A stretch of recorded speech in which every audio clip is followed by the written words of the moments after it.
कोकणच्या सर्वांगीण विकासासाठी महाराष्ट्र राज्यातील अग्रगण्य अशी मानवता विकास परिषद या संस्थेच्या भारतीय जनता पक्षाचे सिंधुदुर्ग रत्नागिरी लोकसभा मतदारसंघातील उमेदवार श्री नारायण राणे यांच्या पाठीशी खंबीरपणे उभी राहिली असून याबाबत भविष्यातील कोकणच्या सर्वांगीण विकासाचे निवेदन या संस्थेचे संस्थापक अध्यक्ष श्रीकांत सावंत यांनी नारायण राणे यांना नुकतेच दिले। कोकणचा विकास हा फक्त पंतप्रधान नरेंद्र मोदी यांच्या माध्यमातून नारायण राणे हेच करू शकतील, हा विश्वास यावेळी प्रसिद्ध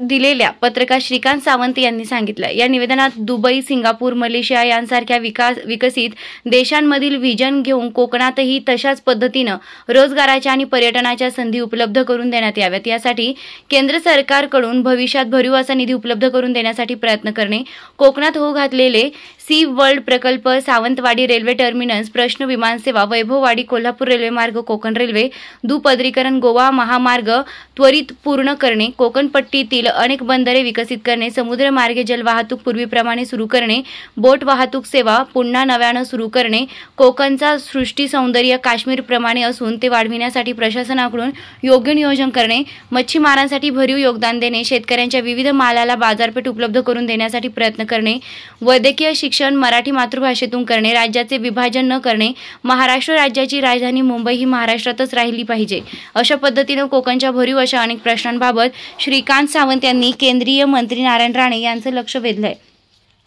येणाऱ्या लोकसभा निवडणुकीत कोकणच्या राहिलेले विविध विकासात्मक आणि पर्यटनात्मक प्रश्न सोडवण्याची क्षमता ही नारायण राणे यांच्यात असून मानवता विकास परिषद ही संस्था यावेळी संपूर्णपणे नारायण राणे यांच्या पाठीशी राहणार असल्याचं मत प्रसिद्धीस दिलेल्या पत्रकात संस्थापक अध्यक्ष श्रीकांत सावंत यांनी व्यक्त केलं आहे।